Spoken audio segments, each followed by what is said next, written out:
Hi, everybody, and welcome. This is the Apostate Prophet. I hope you're having a fantastic day. I wanted to cut it because it's just, I think I'm really sick of that. Uh, Welcome to the live stream that we are having right now. And hi, Infidel Noodle. How are you doing? Hi, I'm good. AP, how are you?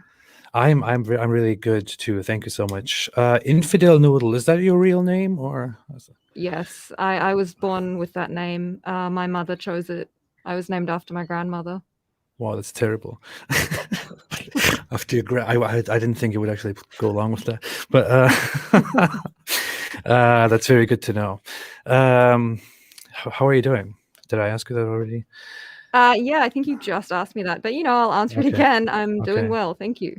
okay. That's fantastic. We are hearing an echo. Who is hearing an echo? Is there an echo? Is there an echo coming? 1, 2, 3. 1, 2, 3. Echo, echo, echo. Is it from me? I don't know. Maybe it's from you. Is it coming I from don't know. me? Maybe Can it you hear is. an echo? Somebody, no, no echo, no echo. Somebody was lying. Okay, that's good. So, yeah, I always wanted to make a live stream with you that would be longer. We already made one in the past that was about how you challenged Ali Dawa to a debate, and then he accepted, and then he chickened out and all that. Um, and then I wanted to make a proper live stream with you in which I wanted to talk about your background and how it came that your journey, why you left Islam, why you are engaging in activism and all that, and why you are the way you are. But now, over the last days, there has been some development. I noticed that your videos disappeared from YouTube, from your YouTube channel, and also from other social media accounts. And people have been asking me, and I was like, "Why are you asking me? I don't know. And am I supposed to know that?" So, can you explain what happened, why you took down your videos, and what's going on? hmm Look, when I started, all of this, I never kind of intended it to go anywhere whatsoever. I was just a random person with a Twitter account sharing their thoughts or whatever. And then, at some point, I got a message on Twitter from someone who I admired very, very much, had been watching for a long time, a very special prophet who said, have you considered moving over to YouTube? Which I hadn't. I never really thought I would go down that path, but I did, just to see what would happen, kind of thing. And I never sort of considered how that would impact, my real life outside of the internet and all that kind of thing. Apparently, it can have a quite significant impact. And I think the one thing that people don't really talk about, we know that there are things like death threats, the threat of physical violence and harassment and that sort of thing. But the flip side of it that we don't talk about very much is that people will not hesitate to go after your livelihood. Um, and I spent, so much time and effort in my career, in my personal life. I spent a lot of years building that up. And I never really considered how, being an ex-Muslim and talking about Islam could actually have an impact on your livelihood and on your career. And yeah, it turns out it can have an impact. So at this point, I'm just sort of, trying to figure out where to go from here and make a decision about what to do with my platform. So yeah, that's it in a nutshell. Well, whoever gave you the advice to move over to YouTube and make videos there must give you terrible advice. No,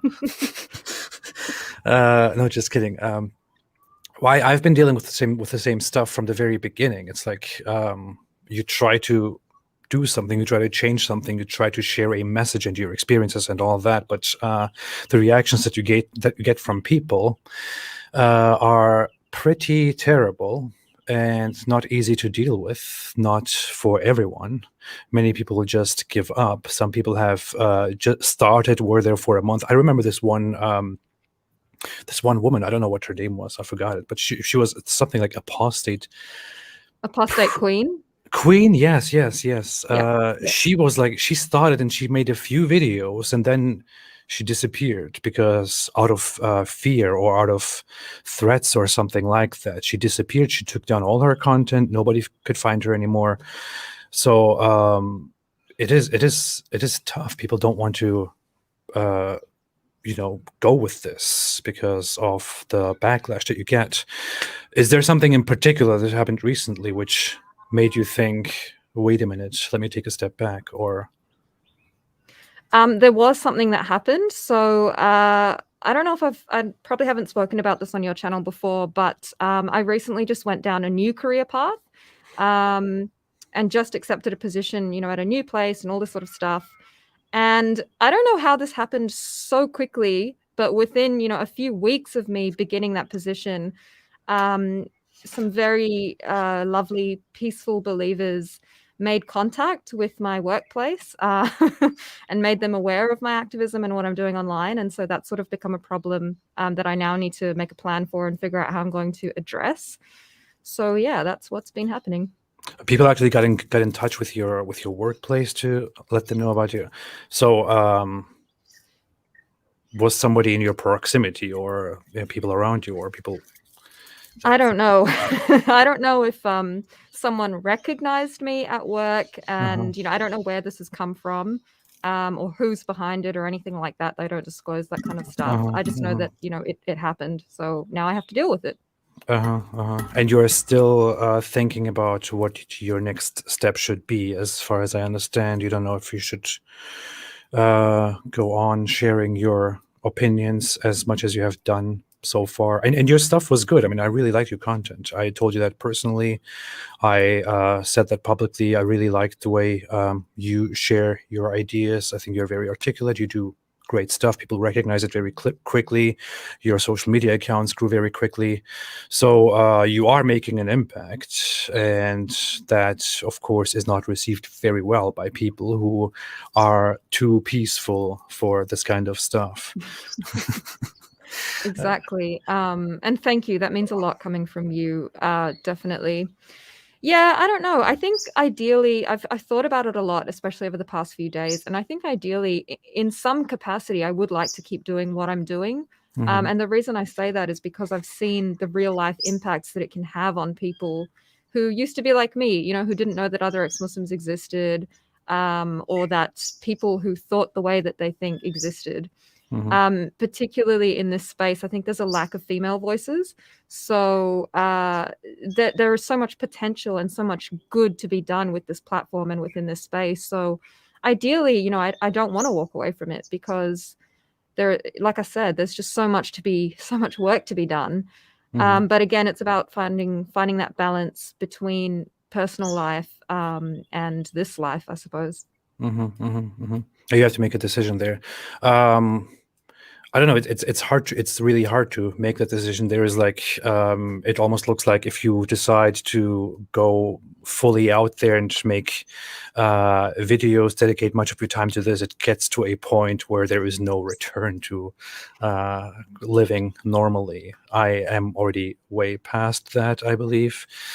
And for you, it's a hard decision to make, I guess. I mean, I in all honesty, I think every ex-Muslim, I think everybody who has left Islam, and everybody who is aware of the things that you and I are aware of, should be out there and should be talking very openly and honestly and directly about what we know, what we have experienced, how ugly the world is, what happens within Islamic countries, in the Islamic world, in the Islamic mindset, what Islam is about, and so on. People should be doing this without having any fear, without anything else. But of course, people have lives. Your life will be severely affected by that. Your work will be affected by that. Your private connections will be affected by that.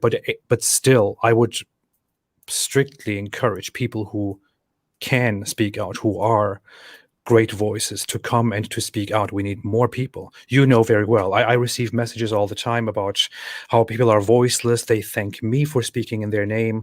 And I'm sure you receive the same thing all the time, especially from women who cannot speak out, who don't have a voice out there. And you are a voice for those people. And that gives people hope. This is something that we are not the bad guys. We are not those who spread fear and hate. We are those who simply stand up for our right to exist. We are those who spread truths about something that we consider dangerous and harmful. And I don't know. Of course, there is much more to this behind the scenes, but I can only suggest going forward as much as you can. Hmm. No, Uh, I agree. Moving forward and pushing through is, what I want to do. It's just whether or not I can do that in a practicality sense. The other thing as well that I don't think I've mentioned to you before actually is that outside of activism, I also do a lot of work with Yasmin Mohammed with Free Hearts, Free Minds. So at the beginning of the year, she made me the clinical director of the service, and mhm. I've been restructuring the service completely, putting a lot of time and effort into that work. And it's just a shame, that we can be making this very obvious contribution to the world that is so positive and has so much meaning and impact. And from the outside, people still view it as incredibly politicized, and controversial when all they're trying to do is help people, essentially. It's quite frustrating. Well, because it's like we're talking about a matter that is considered very sensitive by so many people, and they are many, they are loud, and they want to publicly label what we are doing as dangerous, bad, harmful, evil, hateful, this and that, and they spread their own sentiments which they have about what we do, and therefore what we are doing is perceived as, I don't know, hateful and whatever it is, and we have to live with those. We have to go on despite those labels that we get for what we are doing. It's really dumb. It's really stupid. Uh, if I may say so crudely, I really like your shirt, by the way. It looks very Thank you. interesting to me. Yes. Where did you get that? It's very interesting. Uh, Uh, well, I typed in apostate prophet merchandise and up popped this website. And I think I told you at one point as well that I would refuse to go live with you until this shirt arrived. And it took its sweet time. But it got here eventually. It made its way to Australia, and now here we are. that's awesome. I really like that. It's really great that you have that on. It's also a beautiful thing to look at. The face on there is like a fantastic thing to wear, and yeah. Great drawing skills, like so much skill and Yes, effort has gone yes. into this. I put so much creativity into that, I can so much tell. power, so much thought, so much art into that. It took me 5 minutes or so, but no, it's really great to see. So thank you for appearing with that. Next time, maybe I should put one on too. So some people are asking, as always, I want to address that. Some people ask why you have a mask on, and the reason is, I think, quite obvious from what we have talked about so far. But can you explain that quickly?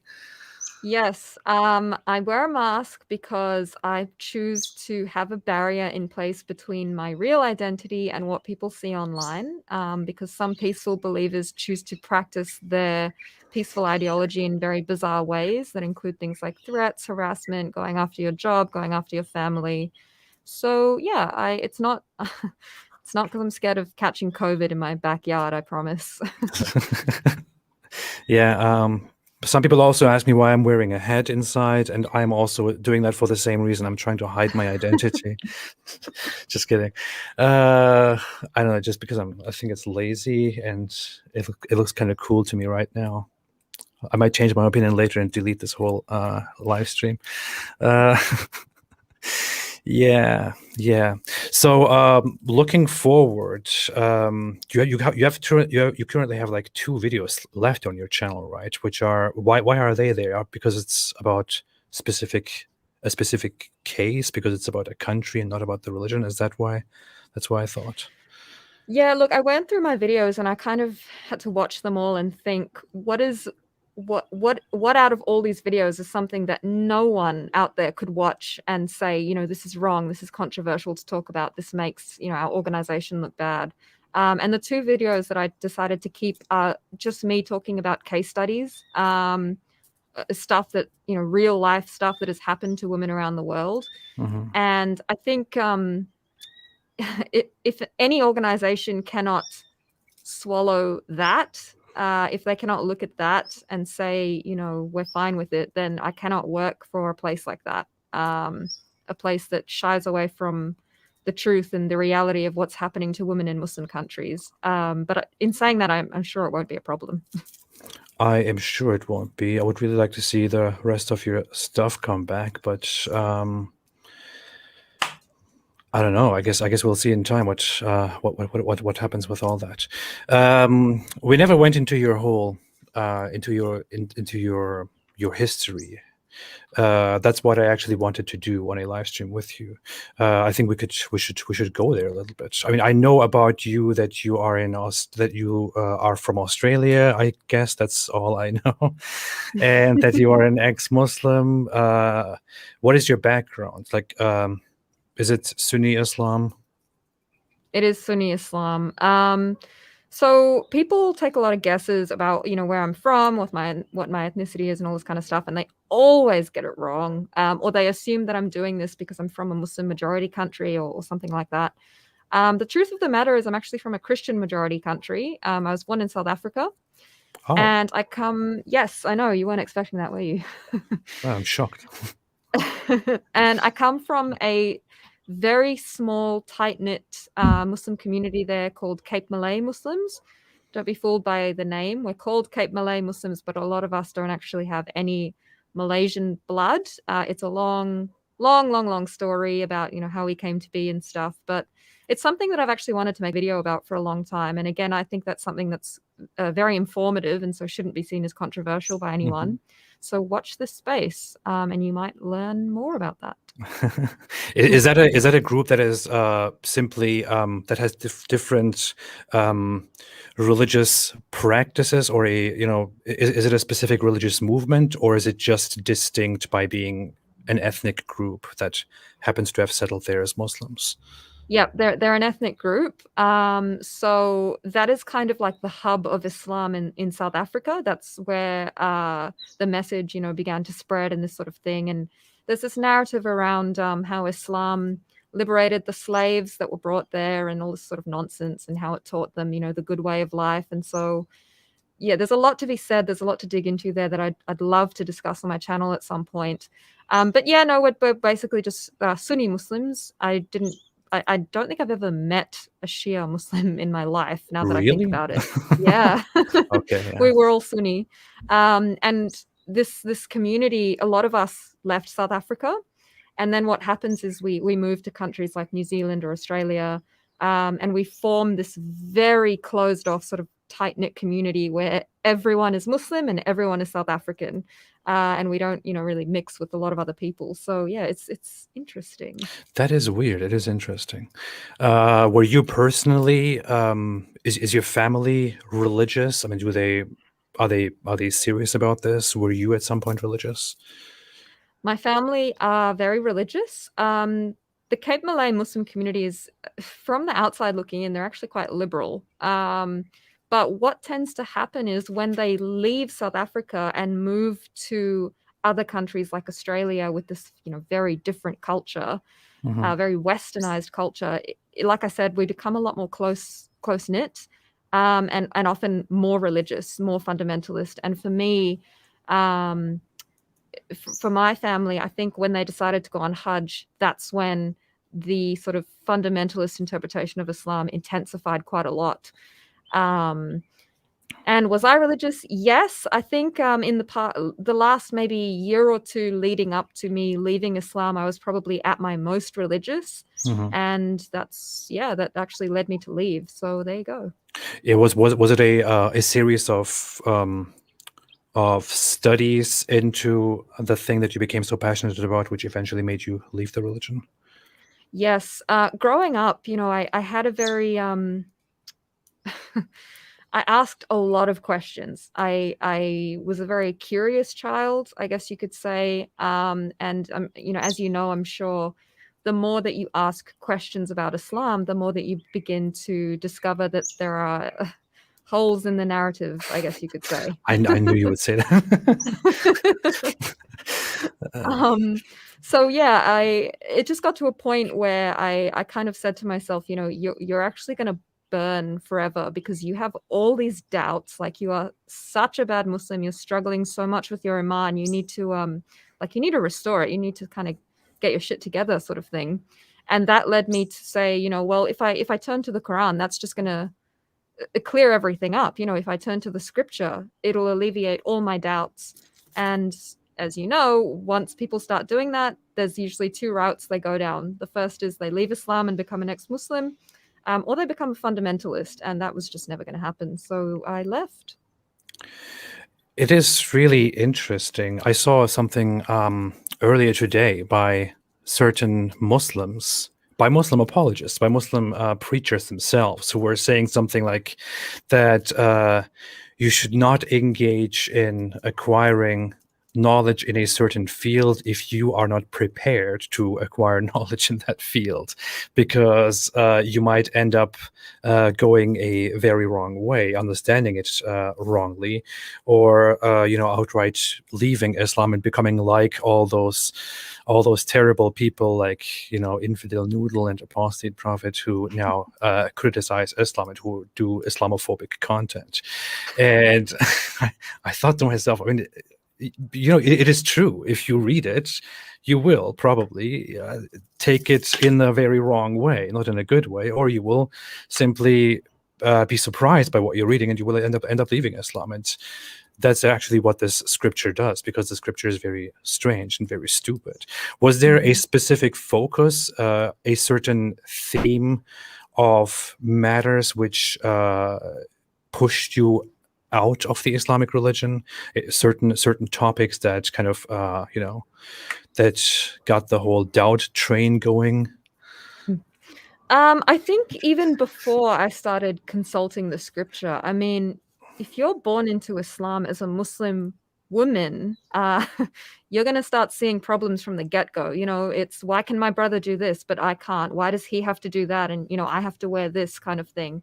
And so that blatant misogyny, that blatant inequality between the sexes is so much more apparent from the point of view of a woman.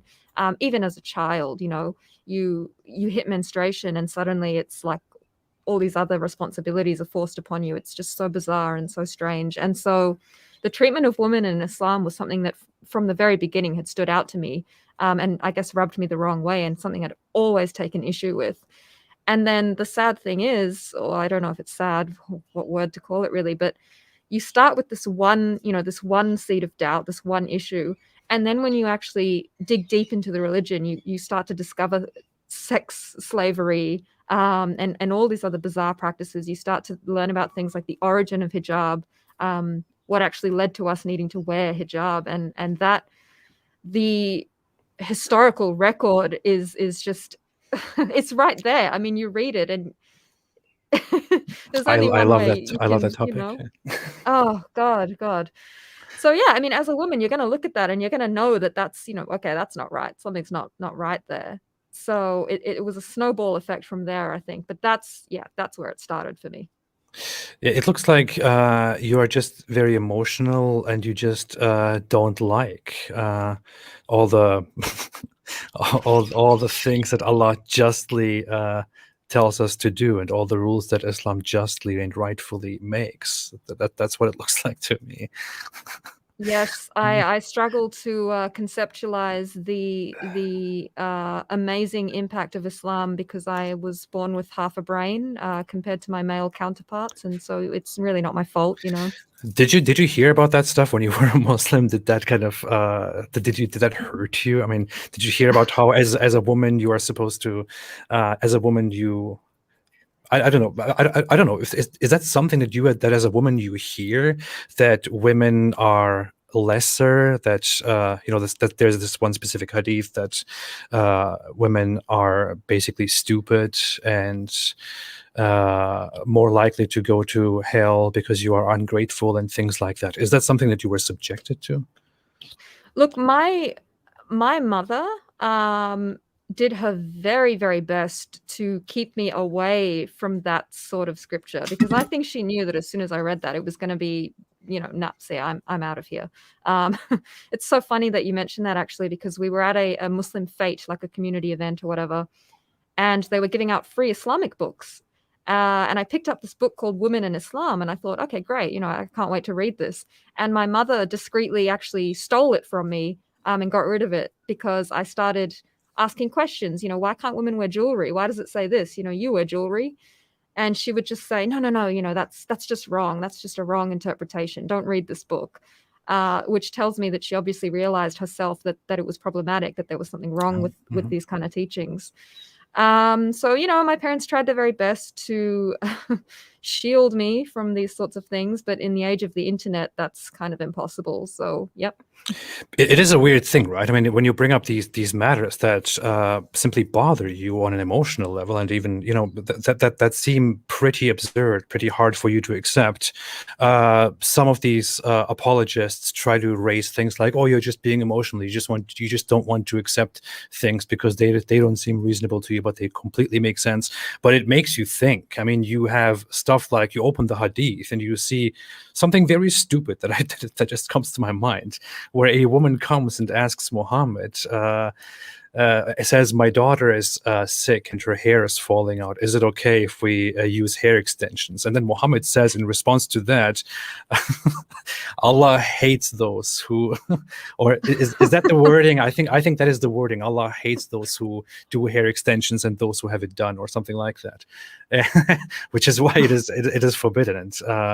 And you think, wait a minute. I mean, it is one thing to be angry and to be hurt about that. Like, why can't I put that on? It is another thing to think, wait a minute, why? What's the point of that? Isn't that a bit stupid? Exactly. And this, I even had, the hadith about like the fly, one wing holds the cure to disease or whatever. I actually had a conversation with my grandfather as a child about this because there it was, a fly landed on the edge of my cup.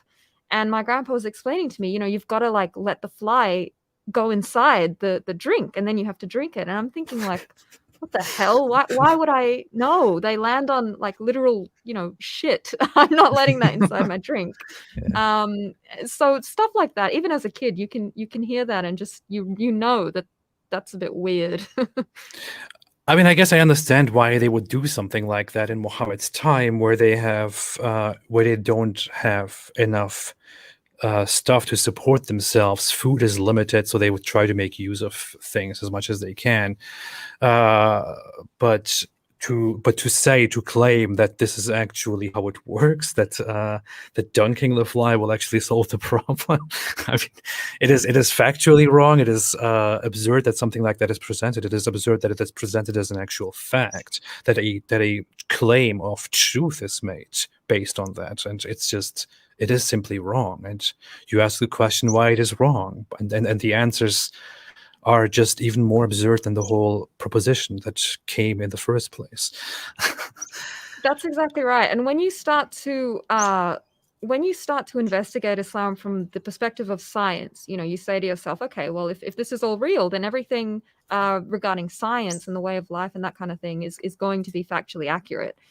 And then you realize there's no evidence whatsoever that the moon was ever split. You realize that there are just these absurd claims made within the Quran itself that are so obviously untrue. And I think that was one of the key things that really undid it for me, because there's fact and there's fiction. There's a very clear distinction between those two. And when you read the Quran, you can see very, very clearly that it's falling into that fictional category, right? So you can't deny that kind of thing. Yeah, I'm sure you grew up in an environment where you learned a lot about modern science, our modern understanding of the natural world around us. And once you start reading the Quran, and once you study the narrative of Islam, of Islamic texts about the natural world around us, about the sky and the sun and the moon, it is just very absurd. It is not poetic. It makes very clear claims that are in contradiction with everything that you learn nowadays. And then you have several choices. You either reinterpret those religious texts. You say, well, this actually tries to say something else. Or you say, well, this is metaphorical. Don't take it that seriously. But none of that works. If you look at the text, it simply looks like it's very contrary to what we know about the earth. And that was actually one of the major reasons why I couldn't stop doubting Islam and eventually left it. How is your relationship with your family ever since you have left Islam? Did you make it public? Did you tell them? How did they react? So for a very, very long time, I mean, at the end of the day, we know our parents better than anyone else. We know our situations better than anyone. And for me, for my situation, I knew that as soon as I told my parents I'd left Islam, that everything was going to go to hell.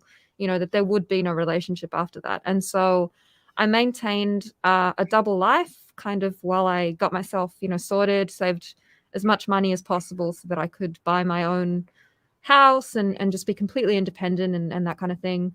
Um, so I did that. I kept everything secret for a very, very long time. And it wasn't years after I'd left Islam that I finally made the decision to be open with my parents about that. So once I'd moved away from home and I knew that I was safe and completely independent, I didn't rely on them in any sort of way. I made the decision to tell them that I'd left, and it sort of went exactly as I expected. And unfortunately, they disowned me, and we don't have a relationship anymore. But again, it was something I was anticipating, and so I had a lot of years to emotionally prepare myself for that reaction. But I still have a great relationship with all my siblings, so there's that. So when you say disown, do you mean that you have that actually disowned? So they have actually declared that they don't want to have anything to do with you anymore, and you have no contact with them ever since?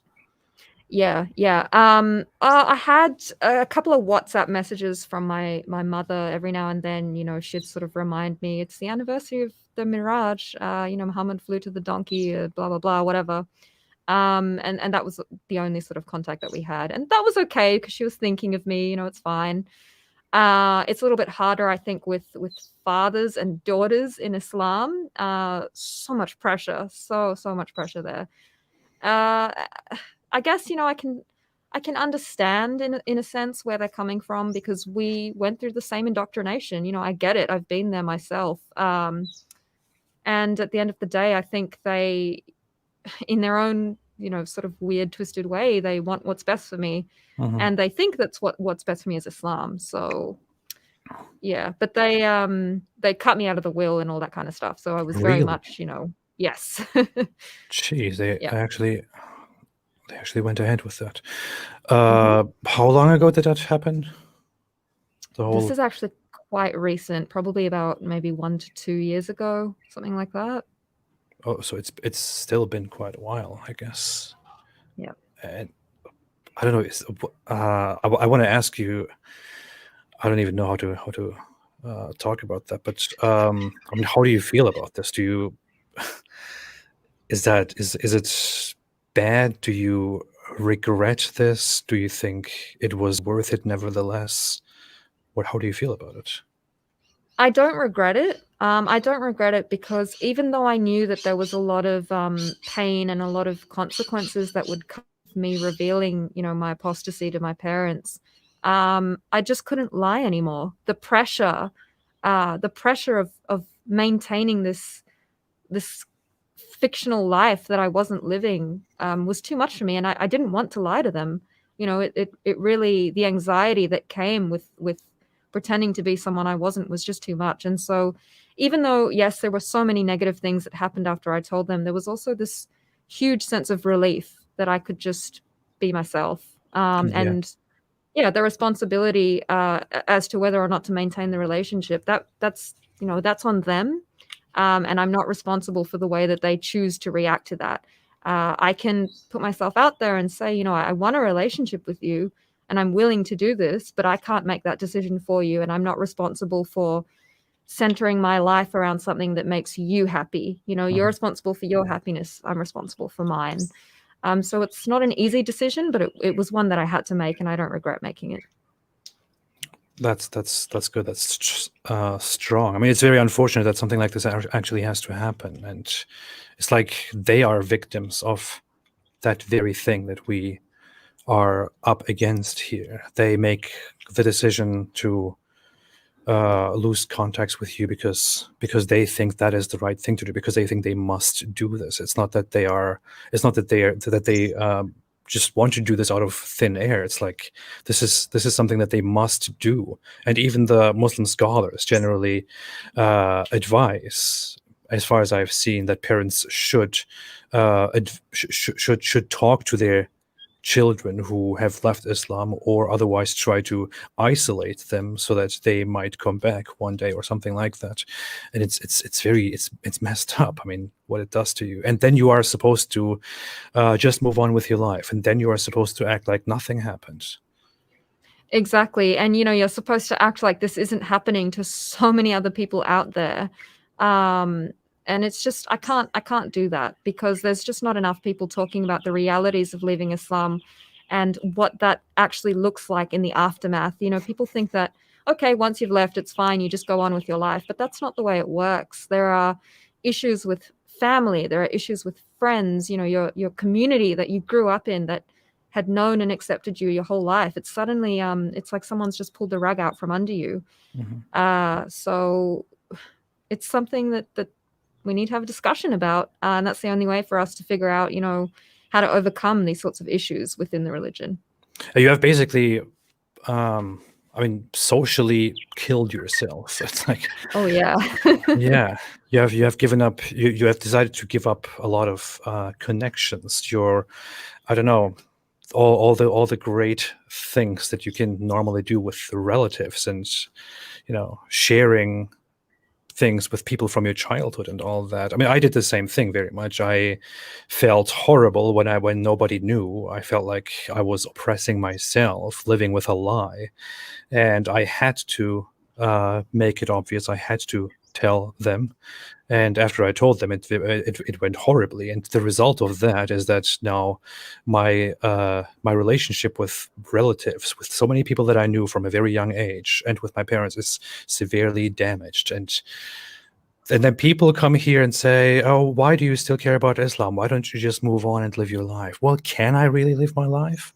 Did I decide to become a part of this, and did I decide to just put it aside and to just go on as if nothing happened? You can't do that. Exactly. You just can't do that. You just can't do that, and you're doing a disservice to yourself and to the others out there who are going through the same thing as you, when you choose to remain silent about something that is so serious and widespread throughout the world as well. And like you were saying, you're giving up these childhood friends and your family and stuff like that. For me, like with my family, like I said, I anticipated their response. It was okay. It was a bitter pill to swallow, but I did it long before I told them. The thing that I wasn't expecting, though, is my Muslim friends who just vanished into thin air before I did activism, before I did any of this stuff. Just the fact that I had left Islam was enough for these people to say, I don't want anything to do with you. And that to me was shocking, because we grew up in, the same Western society. We went to the same school and got the same education. You should know better than this. You should be better than this. But they weren't. And that was a huge shock to me. You know what I find so insulting? People that I knew, and and people who completely changed their stance toward me, and who who really broke their relationships with me after I publicly declared that I no longer believe in this, and that I also want to speak out against this.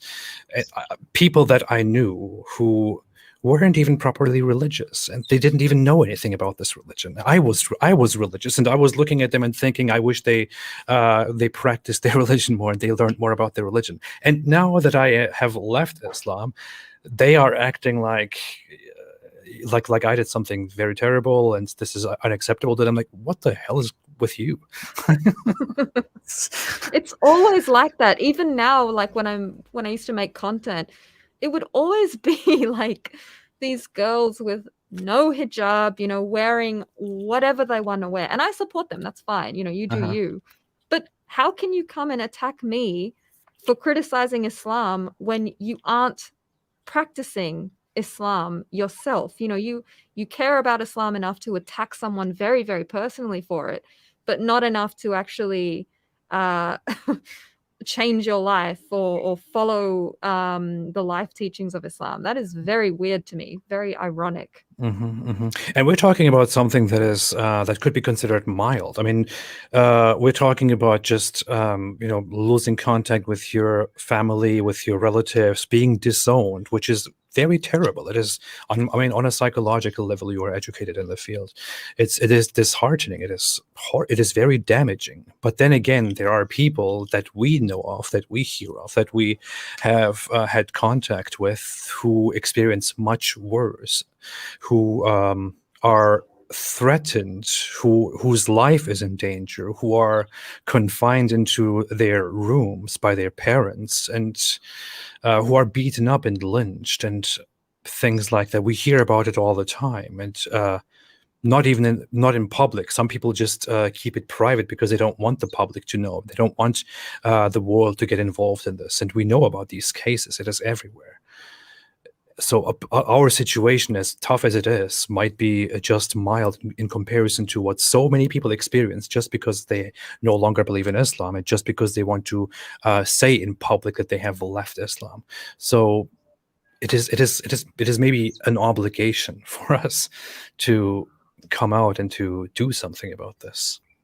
Well, that's exactly right. And as sad as this sounds, being disowned by your family, by your community, by your relatives, on the scale, in the grand scheme of things, in terms of what ex-Muslims go through when they leave Islam, being disowned is actually on, you actually kind of got off lucky there, because on the other end of things, people are being honor killed, people are being abused, tortured, jailed. And that's the reality of what people in the situation are going through. And so, like you said, we owe it, in a sense, to the people on the other end of that spectrum to show that with the privilege we have in these countries, we will continue to speak up and to make the world aware of these issues, because if we don't do it, no one else is going to. Absolutely. Sorry,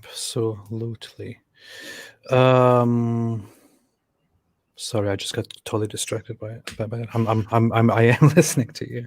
That's okay. Are you still on TikTok? Oh God. No. Well, the account exists, but it's on private. You did that too. Yeah, I did that too. And I think with TikTok, that one might actually have to stay private, because what I learned very quickly is that things go viral on TikTok in the blink of an eye. And that can be really dangerous because of the way that the algorithm works. If you're in close proximity with people all the time, TikTok is going to start showing your content to them on their For You page, right? And I just know I cannot deal with that. I'm not ready for any of that. Yeah, I get that. So the same thing even happens with the whole the YouTube function, YouTube Shorts or something like that. Oh God, I didn't know that. I mean, I published this one video about this ninja mommy, who's going around with her colorful niqabs on and talking cute about Islam, and I just made a video in which I asked her 10 questions about her Islamic beliefs, and I'm just asking questions. I'm not even doing anything, and I didn't expect it at all. It's blowing up right now. I'm getting so many comments, so many nasty things there, and it spreads much faster than a normal video that you make on YouTube. Yeah.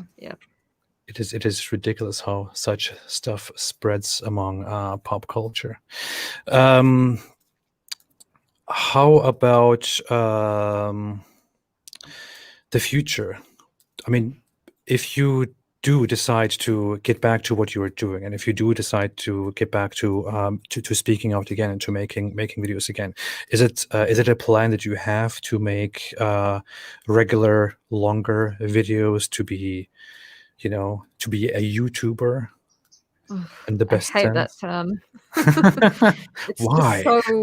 I don't know. Just growing up, I'd always complain about like YouTubers and, oh my God, these people make money and all they're doing is making a video. And now I'm sort of in this situation, landed myself in. Yeah, now I'm that idiot.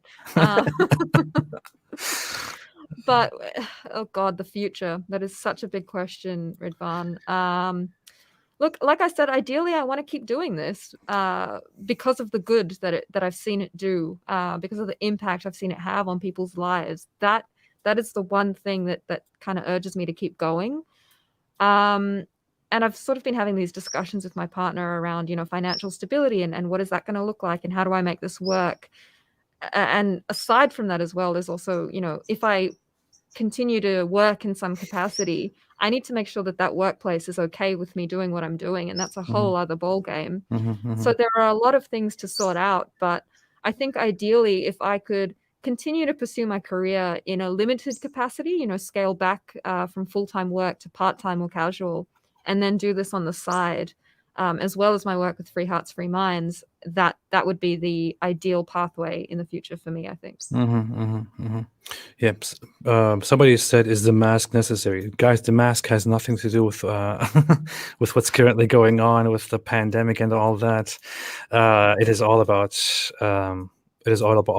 Infinite Noodle trying to show off. No, just kidding. It's all about it's all about safety and identity and all that, and trying to minimize exposure of her personal identity as much as possible. So that's what all of that is about. I don't know why people are so sensitive about seeing a mask right now. I guess I get it, but I'm like a magnet for anti-maskers.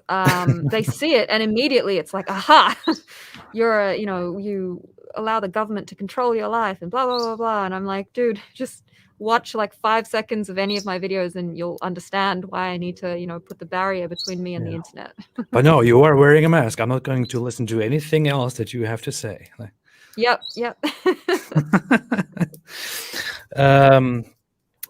Do you get a lot of messages from women in the Muslim world? Is it what is the sentiment in general that voiceless people are, with what they have and what they want you to share, what they are concerned about? What is the focus there in general? Sorry, I don't know if you can hear that. There's just an airplane flying over. It's very It'll loud. be gone very soon. Yeah, it's very unprofessional. Sorry. Okay, that's going now. All right, what was I saying? Oh yeah, by the way, I should send you a mask with an AP logo on. Is what some people are saying. Oh my god, you should. That's actually a great idea. Yeah, I would buy that. I would buy bulk AP face masks. Great idea. I think it's a terrible idea, to be very honest, but yeah, I respect your opinion. Sorry, go ahead. So yeah, like you said, I get so many messages. It actually overwhelms me, the volume of messages that I receive, because I feel this responsibility to reply to them all, and it just got to a point where I literally couldn't. But the sentiments are, there's a lot of, just thank you for talking about this, because so many people are unwilling to even take that step and actually, acknowledge that these issues exist for Muslim women in the world. I get a lot of women just sharing their stories with me, talking about the ways that they relate to my story as well. They will often tell me about stuff that's happening in their country that they don't have the privilege to speak about because of things like the government and all that kind of stuff, and they'll ask me to bring light to that issue for them. So that's what led to me making things like my video on women in Egypt. Was several women in Egypt approached me and said, can you please talk about this? And I love that. I love, that we have that trust between us, that they are entrusting me with this information, and to speak about it adequately as well. And so I try my best to really keep it as factual and accurate as I can. But yeah, it's very wide ranging, I guess, the sort of messages that I get, and the volume again is very overwhelming. When was it that you decided to make the step to leave Islam? Why is it? Is that what you said? No. When was that? Oh, when? Okay. When it was probably around the age of, I think, 18. Yeah, no, not 18. Probably around the age of 20, I think, that I officially realized, I don't believe in Islam. I'm an ex-Muslim. And see, you can't even remember when. It clearly shows that you are a fake ex-Muslim. I know. It's just, I'm just pulling all of this out of my ass, just making it up as I go. Yeah. But no, I remember a distinct moment actually where because I didn't know ex-Muslims existed, Ridwan. I didn't know that Yeah. we were a thing. I didn't know there was a name for Yeah, that. I didn't know that was a thing either. It's yeah. Exactly. And so I saw this documentary on YouTube about people who had left Islam. I think it was made by Maryam Namazi or something like that. Uh-huh. And that was the moment. That was the moment I just kind of sat there and went, "Oh, that's what I am. Oh, okay, hang on. I've actually like I'm an apostate. Like I don't believe in that stuff anymore. I cannot call myself a Muslim and actually believe what I'm saying, because it wasn't true. I knew that I simply did not believe in the teachings of Islam. And then I realized at that point that this is me, that I'm an ex-Muslim, and that I was okay with it as well. It is a very strange thing, right? I mean, growing up, thinking back of how I grew up the within a Muslim family and as a Muslim, it's like the feeling is it's like it is impossible to even think about the idea that there are people who once believed in Islam but no longer believe in Islam. It's like it's not something that you actually think exists. It's not even it's not even a concept until you Exactly. get to a point where you doubt, and then it happens to you. Yeah. Exactly. And you don't grow up thinking, that, oh, I'm going down the route of apostasy. You grow up thinking, I'm going down the route of hell. I am a bad person. That is the mindset that Islam indoctrinates you into having if you have doubts. And so the other thing as well is that we had a family member, like an extended family member, who she left Islam. We didn't call her an ex-Muslim. We didn't call her anything. Like, she wasn't even considered family anymore. She was, that horrible, terrible woman who left the one true religion to become a Christian. And so I think that's why that word ex-Muslim actually holds so much power, because we're not just, kafirs, we're not just murtads, we're not all these other terrible names that people ascribe to us. We're just normal people who once believed in something and now we don't. And now we have a name for that, a non-derogatory name for that. Yeah, and it's a thing.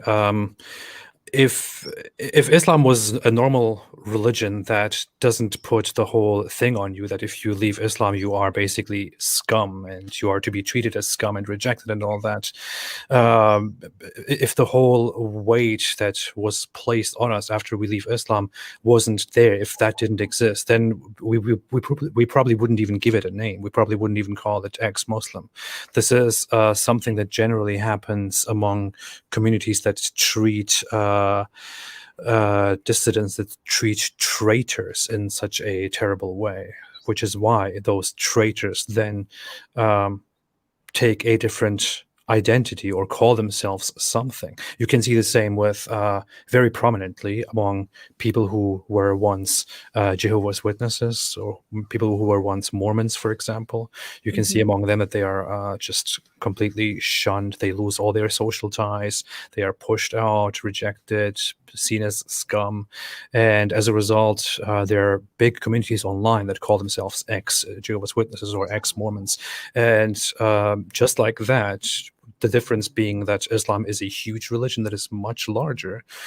With Islam, we also have this situation that we call ourselves ex-Muslim, just because we cannot simply move on with our lives, because according to the scripture, we deserve the death penalty just for leaving and for publicly saying that.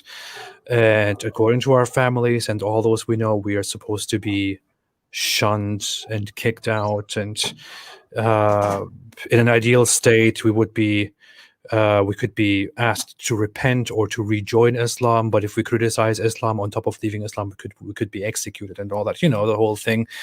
Ali Dawa, our dear friend, said it for us. He made a whole video about that and said, "We're proud of that." And so, this is why it's going. This is why it's happening. By the way, there are sounds of animals coming from behind you. Yes. There is that sounded strange, but there is I think there's a bird or something that keeps talking, and it would be very nice. It would be very nice if you could turn down the volume of that bird while we are talking. Oh, I'm sorry. I'll just submit my request to Allah to control his creatures a little bit more. I'll actually I'll ask him to do something about Ali Dawah while he's at that too. That's another one who Oh needs to yeah, yeah, turn down the volume a little bit, I think. yeah. There's something really went wrong in the creation of Ali Dawa's thing. Yeah, definitely. I'm But proud I of just want to. that. Yeah, go Oh, ahead. we're Go proud of that. ahead. Okay. What you were saying about ex-Mormons and ex-Jehovah's Witnesses, right? Uh-huh. The thing is, Ridvan, if you and I were just ex-Mormons or ex-Jehovah's Witnesses, or we Uh-huh. spoke against, the Westboro Baptist Church or something like that, no one is going to have a problem with that at your workplace. Yeah. Okay. Like people are going to be fine with it. There is, okay, that's great. I'm glad that you do that. We support you. That would be the response. But with ex-Muslims, because Islam is a racialized ideology, and it's, there's this concept of Islamophobia that exists around that particular religion, it is suddenly seen as controversial, even though our reasons for speaking up, like, the death penalty for apostasy in 12 countries is not more significant, but the serious impacts of stuff like that. Ex-Mormons and ex-Jehovah's Witnesses, they don't have things like that going on. Mm-hmm. And so there is a degree of irony in the fact that we are silenced from speaking about these things because of people wanting to tiptoe around Islam and be politically correct. And it's sad that speaking against something as abhorrent and barbaric as the death penalty for disbelievers is now seen as a controversial topic. I think that's very, very sad.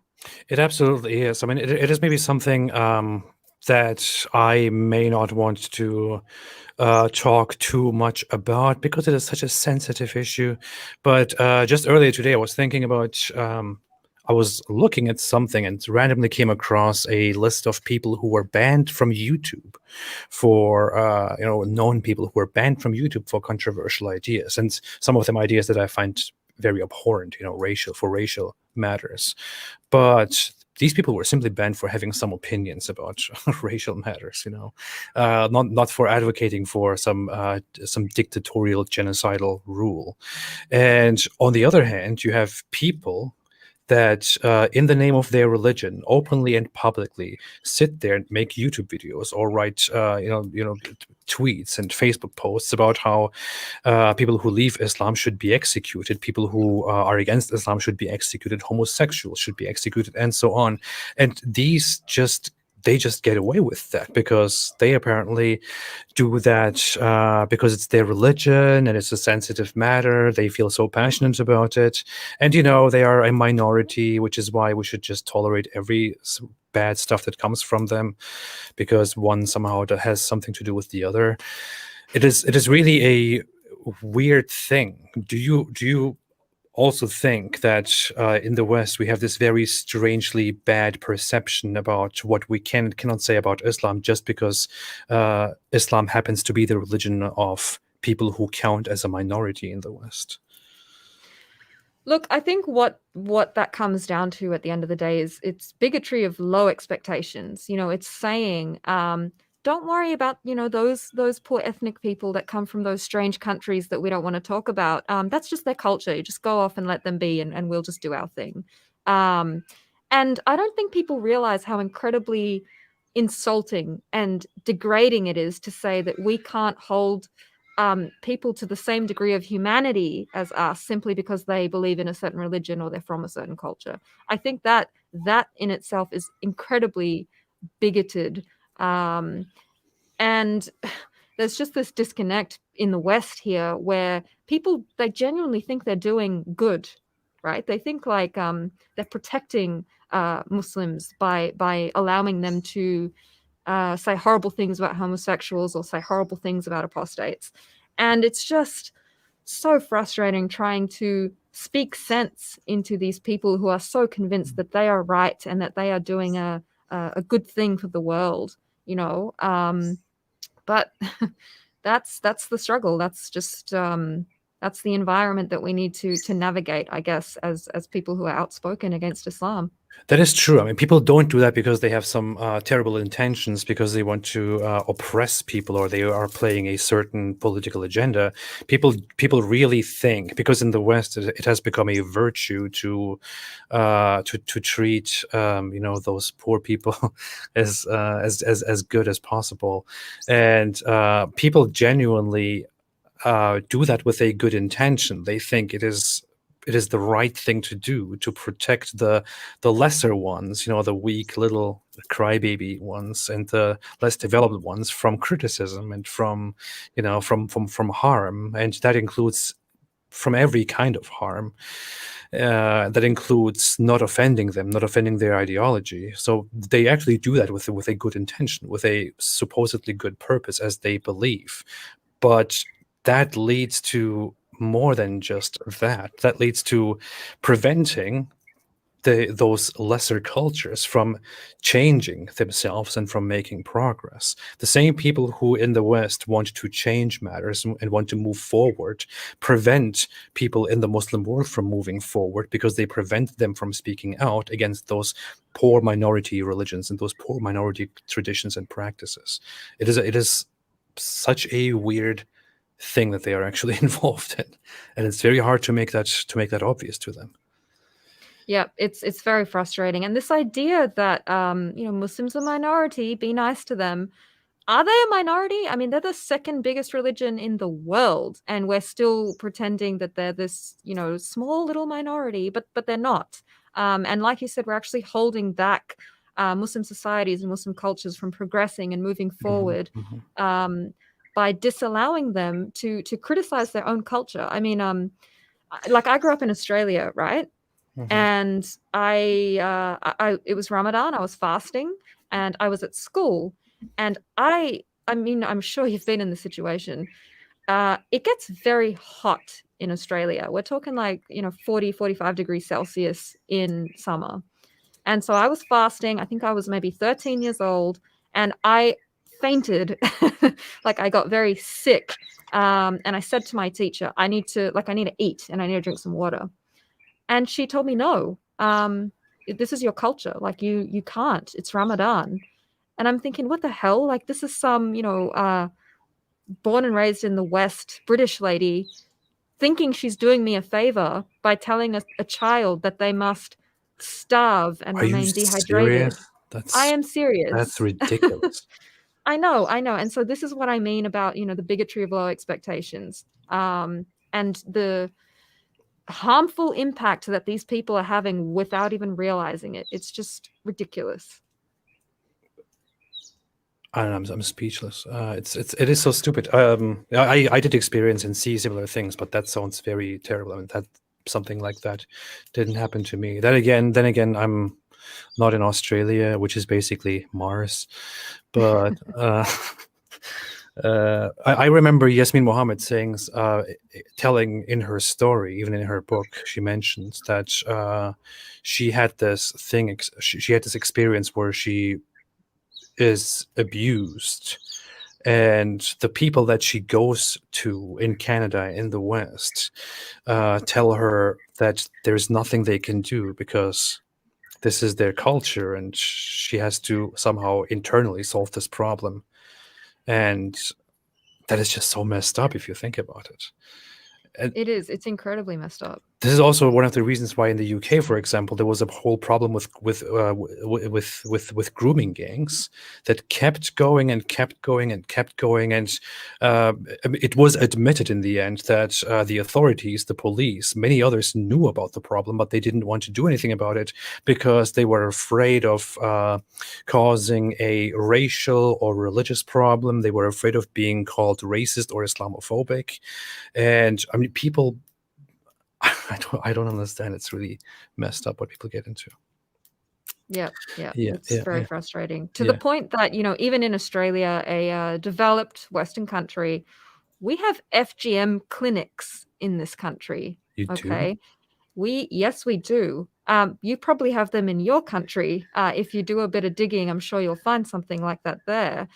But that is the degree to which we are allowing people to get away with barbaric practices under the guise of, it's your religion, it's your culture, it's fine.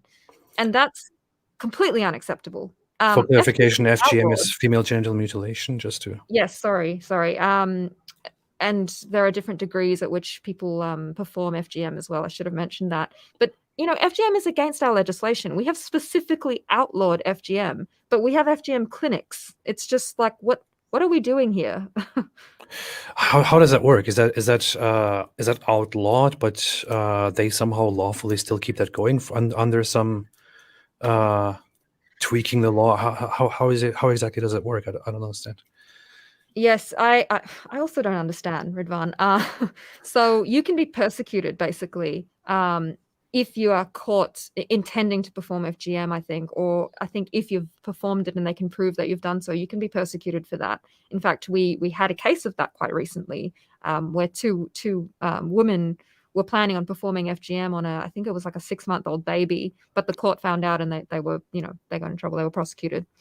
But then these clinics exist, and I think it's sort of because once it's happened and these people need medical treatment, they need very specialized care around that, and they need a place that they can go. And because people are continuing to defy the law, because there are so many people continuing to do that, we need to create postvention services to medically, support these people, I guess. And so I think that's where the gray area exists, and that's where the lines are being blurred. Yeah, I think I'm pretty sure we have some practices going on in America. Pretty sure there are places for that. Not sure if there is if there are laws in place or sufficient laws in place to battle that stuff, to prevent it, to shut it down. But I'm pretty sure, I think in Minnesota or in some places, there's still stuff like that going on, and it's terrible. I don't know. Well, somebody said St. Miles said it's now allowed in America. Now allowed? What do you mean by that? I don't know. I have to look up what the situation is right now. But yeah, I'm pretty sure it's going on in America and in many other countries as well. For those who do not know, what we're talking about, FGM is female genital mutilation, where according to certain Islamic, not necessarily universal Islamic, but certain Islamic practices combined with traditional cultural practices, girls have their certain parts cut off, and I think it varies very much to what degree they do it, but they have certain parts in the genital area cut off, and or shaped in a certain way, which causes permanent problems for them. It is extremely dangerous, extremely harmful, severely affects the rest of their lives. And this is a practice that is still ongoing on a very large scale. And many groups that move to Western countries or that live in Western countries still continue this practice, often underground. And this is a problem that is still going on. I think it's very, very popular in certain African countries and also in the Middle East in general. Not just there. I made a post about this recently. It's actually legislated in Malaysia for Muslim women. It's compulsory for them to have the procedure done. There was a study done quite recently. I think the sample size was a few thousand or something like that, Muslim women, and 93% of them had undergone FGM. So I don't think we are quite... I don't think we realize the severity of this issue and how often and where it's actually happening in the world. Yeah, some people think I was not wanting to say the word, which is why I was struggling. That was not the issue. I was just trying not to make a mistake in identifying. I didn't look into the matter in a long time, into identifying what parts exactly are mutilated, because there is a lot of variation in what is actually done. But yeah, I haven't dealt with that issue in a long time. Some people bring up and say you should also be against male genital mutilation. I actually am. I find it stupid. Me too. I would say, to be very honest, I think the severity is not comparable. although I do think that circumcision in boys, in men, is stupid, unnecessary, harmful, and intrusion into a child's life that you probably shouldn't have any right to. But the consequences of it are not really comparable to the consequences of many traditional practices of female genital mutilation.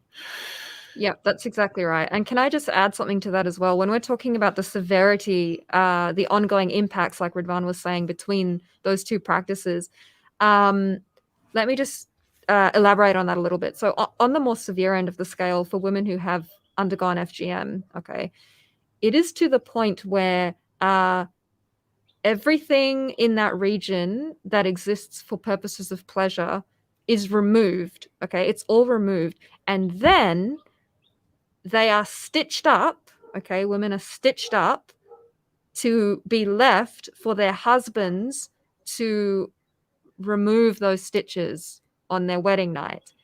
That is the severity that we're dealing with when it comes to this practice. So yes, circumcision, in the context of men, I don't agree with that at all. I'm like, I don't condone that sort of practice. But again, I don't think that we should disregard the fact that there are different levels of severity here between the two sexes when it comes to genital mutilation. Yeah, I think I'm not exactly sure about precisely how it varies between different practices, but there is a major focus on mutilating a girl in such a way that she will not be able to enjoy any pleasures from sexual activity in her life, in her future, which is just sick. I mean, it is sick. It tells you a lot about the mindset of these people and of this tradition.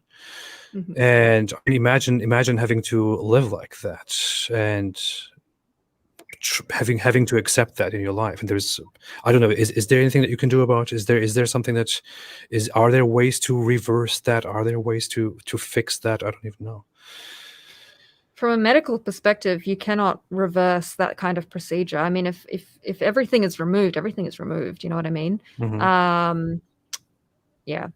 If anyone is interested, I'd highly recommend watching a movie called The Desert Flower. It will provide a lot more insight into this issue in the context of Africa as well. Okay, that's a good recommendation. Thank you so much. All right, let's get into some questions here. Yeah. Sorry, some people pointed out earlier that I'm a little bit distracted today. I am aware of that. I said the same thing to her before we started. Can I call you by your name? Is that okay? Or yes, that's is fine. that punishable? Well, and your name is. You didn't even tell us your name. How can Aisha, right? That's. Yes. My name is Aisha. Yes, it's the same name as Prophet Muhammad's child bride. I'm very lucky to have Some this name. some people say you are actually her. Is that? Yes, that's actually true. I was reincarnated in this particular century. That's correct. Please don't share that. That's actually a secret. Excuse me. That makes sense. No, I was telling her before we started too that I am a little bit all over the place right now. I'm a bit unfocused. I think I'm just tired from the day, which was very, very busy for me, and that's why. So I'm really sorry if I'm not all there. I promise I didn't do any drugs or anything. So Mr. Monster made a super chat and said, "Keep doing the good work, you guys. Thank you so much." Greg Kanowitz said, "Noodle is the next prophet." Noodle, I'm the final prophet. I don't think I made that clear enough. Greg Kanowitz said, "How exactly can there be death threats if Islam is the religion of peace?" Yeah, what do you want to say about that, Miss Infidel Noodle? That is how to practice a religion of peace. Apparently, it's a very inherent part of that particular religion because that is a very widespread practice amongst that community. It's a very different Islam to the one that I was brought up with, but it's quite interesting, isn't it? Yeah, it is. It just shows us again how peaceful the situation is. Zagros Özkan said, "Hello, AP. I hope you're well. I sent you an email a few days ago from an email ending with asu.edu. ASU. Okay. Could you get back to me at some point if you find the time? There are a couple of things I would like to talk to you about. I will try to. I will have a look. The issue is, I was one of those people. I thought, man, I hated that some people just don't respond to me just because they have a few more things going on in their life now. I will always make sure to communicate with people and to respond to them. And then look at my inbox today. It's like it's completely a mess. It's not possible for me to get out of that situation. So I'm very sorry about that. I'm terrible when it comes to communications nowadays, but I will try. Leptoceratops said in a super chat, those who team up to cancel people's IRL careers for woke reasons, Islam equals oppressed to these folks. They love to go after women in particular.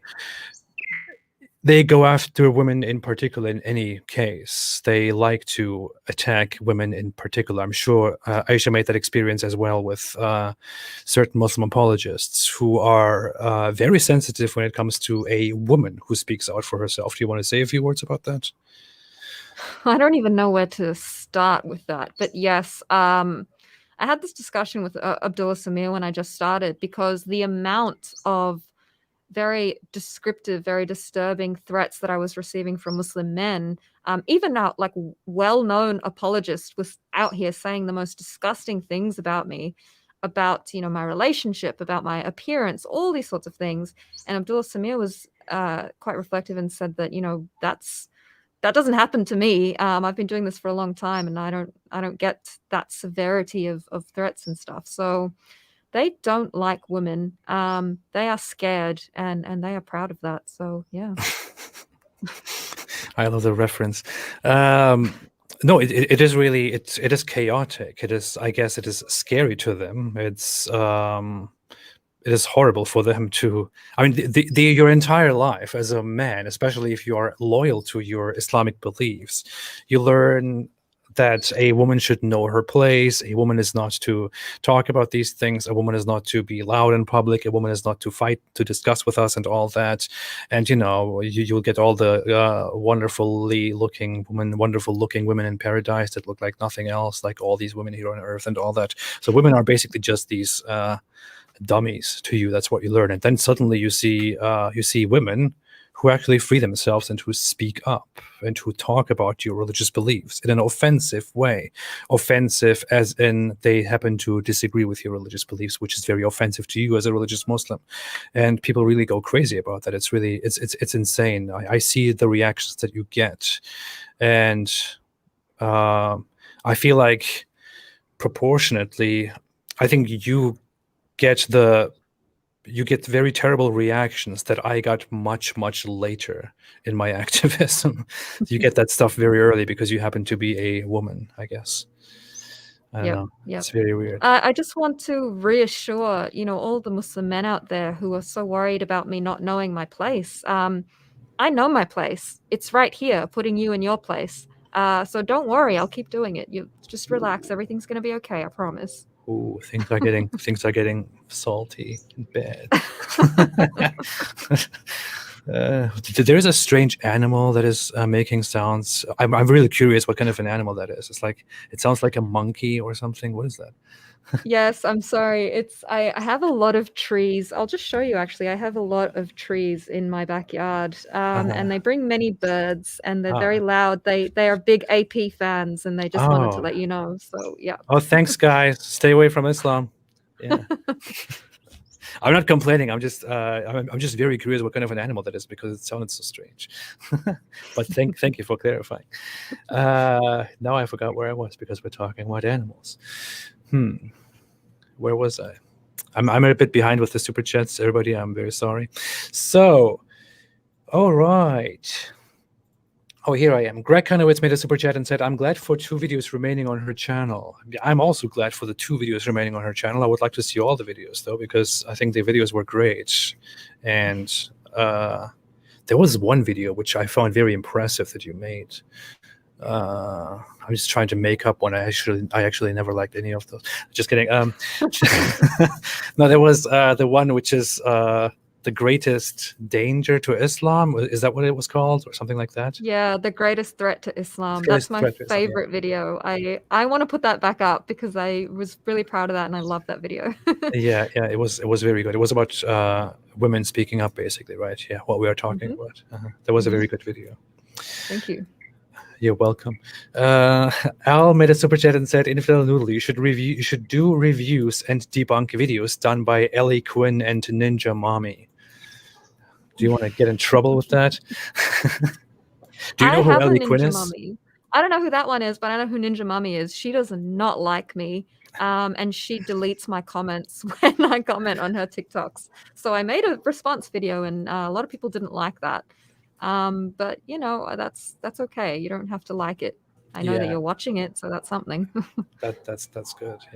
Yeah. Ellie Quinn is, I think, some Western British convert to Islam who is extremely clueless about Islam. I made a video about her. I think that's who that is. I think the name is that, but I made a video in which is titled Muslim convert misunderstands Islam or something like that. It's a pretty big video, but it's Yeah, funny. I can believe that she misunderstands it because she wouldn't be in it otherwise. Yeah. What's funny is she made a video where she talks about misconceptions about Islam. And she tries to clear those misconceptions, and then she's just making misconceptions throughout the whole thing while trying to clear the misconceptions, and it's very weird. Greg Gunowitz said, "How can more women understand the problems of sex slavery in Islam? Do Muslim women know that Omar watching Mo's wife is the reason they wear hijab?" No, they don't know. That's why they're still Muslim. I made a whole video about that, which is called "The Origin of the Hijab." It's a very funny thing. I mean, just looking at how it happens that Omar is actually repeatedly going to Muhammad and saying, tell the women to cover up, and Muhammad ignores him, and then eventually he's like, yeah, fine, whatever. And then he suddenly receives revelations, of course, from Allah, and Allah tells the women to cover up. I mean, it's so ridiculous. Perfect timing. Yeah. Allah just knows exactly when to hand stuff out like that. Just great. And I'm really trying to imagine the thing. Muhammad is there. Is that when he receives the revelation, or is it a different revelation after that? I'm not sure, but I think Muhammad is eating, and he has a bone or something in his hand, and in the middle of eating, he receives a revelation from Allah, and then it's over, and then he recites the revelation, and then he just continues eating. He's so stupid. Boy. Buddha Boobs made a super chat and said, "Bacon, yummy bacon." Okay. Thank you for that. Chad Parsons made a super chat and said, "Mama says asking questions is the devil." Yeah. There's actually a whole thing going on right now, because I've had these back and forths with these Muslim apologists, and they kept telling listeners and others that they should not interact with us, and people should not listen to us, they should avoid us. Certain Muslim apologists actually have made several videos in which they told their audiences why it is not weak and it is not fear, but it is good to avoid Islamophobes and to not listen to them, to only listen to the good guys. So they actually talk about this very openly right now. It's so stupid. That is embarrassing. And that just sounds like a long-winded excuse of saying, do not think critically. Do not listen to opposing opinions. Don't you dare think for yourself. And they try to justify that, like, and try to give arguments and examples as to why you should not listen to those people who are on the wrong path, and they will take away your faith. And would you want to, be engaged in something that is like, that will put doubts into your mind, and then you, as an ignorant person who doesn't know, we don't know about everything.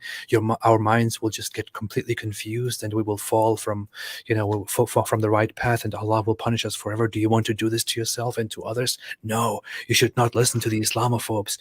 Man, this is actually, this is what we have been saying all along, but now they're actually openly admitting that. It's so dumb. Oh, man. I don't know how often I said it's so dumb today, but it's just so dumb. It is. Um, It is. yeah. Greg Kanovitz made a super chat and said, Mo said eating 7 dates will protect you from poison. Did he say 7? I'm not sure if Was that's. it 7? I don't know if I have the number on my mind. I don't remember numbers, but he said some very dumb things.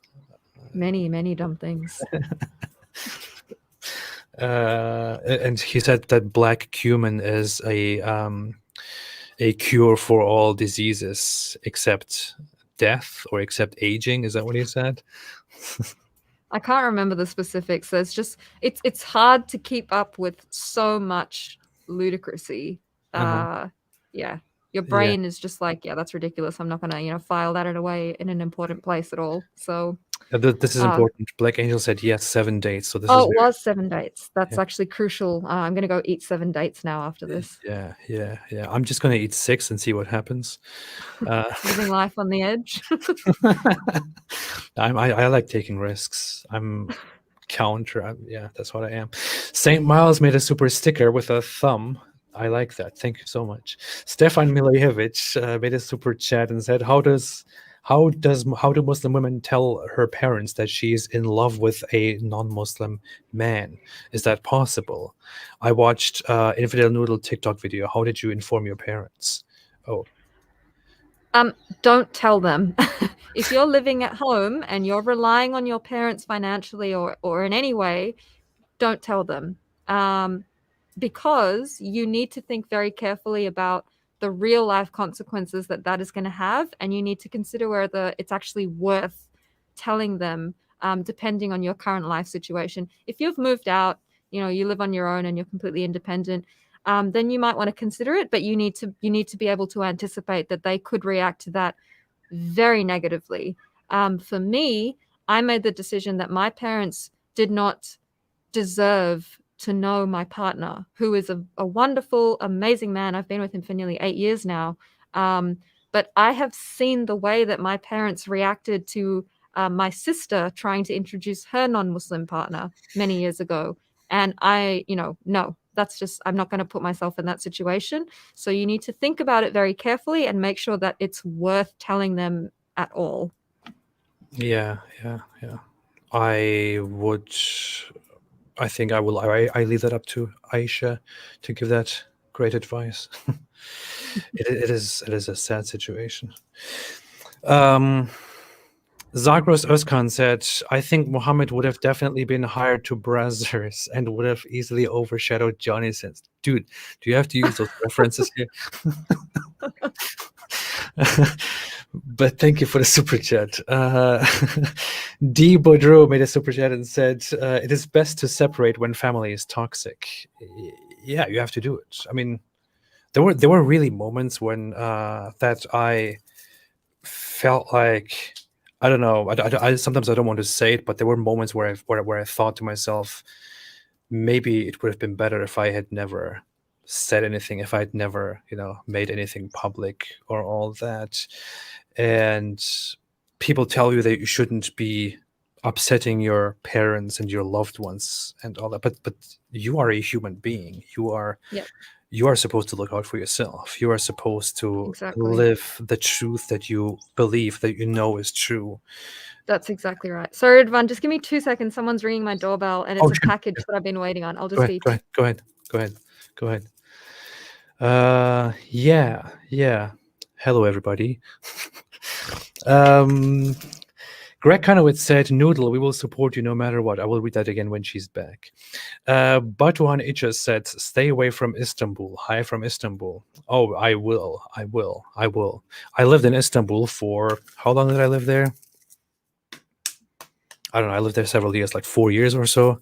And at first I was a complete fan of Istanbul. I thought, wow, it's a beautiful city. It's amazing. I really want to be there. But then as soon as I lived there for a few years, for a year or so, I thought, this city is horrible. This is disgusting. That was my experience with that. Harp made a super chat and didn't say anything, but thank you. I appreciate that. Oh, Aisha is back. No problem. Greg Kanowitz made a super chat to you. I wanted to read that to you and said, "Noodle, we will support you no matter what." So Thank you. That means so much to me. Thank you so much for those kind words. just so you know, Noodle. Greg Conowitz made another super chat. Greg Conowitz is making a lot of super chats. I don't know how often I said Greg Conowitz today. Said Infidel Noodle and Apostate Prophet are the voices of the voiceless. They have made a lot of sacrifices in their activism, and we appreciate them so much. Thank you so much. I appreciate that. Thank you. All jokes aside that I want to make as usual, because I just can't resist. This time I will resist and I will say thank you. I appreciate that. It means a lot. Michael Gallimore made a super chat and said, Infidel Noodle, I've asked AP this question before in a different live stream. In your opinion, which religion is the most correct? The most correct? I mean, I don't believe that there is any religion out there that I'd consider to be accurate in the way that it conceptualizes the world or our understanding of the world. So I'm not too sure what you mean by correct, to be honest.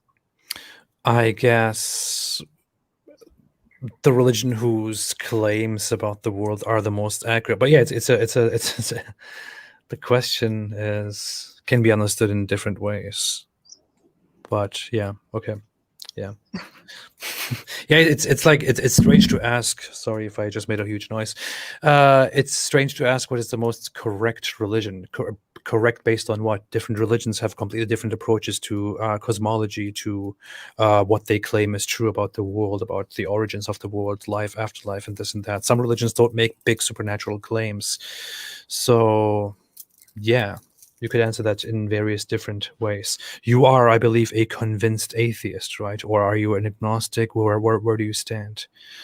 I use the word atheist because I don't believe in the concept of a god, but at the same sense, I'm not closed off to the idea of accepting new evidence. So, for example, if a giant man appeared from the sky and told me he was God, I would consider that, either as evidence or of deterioration of my mental health. But anyway, I'm open to accepting new ideas and stuff like that. So I'm not, just because I don't believe in a god doesn't mean that I just reject the possibility of anything else whatsoever. Yeah, I would say the same thing. I think if a giant figure appeared in the sky and it did not only appear to me, if it only appeared to me, I would think, okay, I'm probably just going insane. But if everybody else saw it, I would think, okay, something is going on here. And we have reason to doubt everything that I have thought so far. And that is a good position.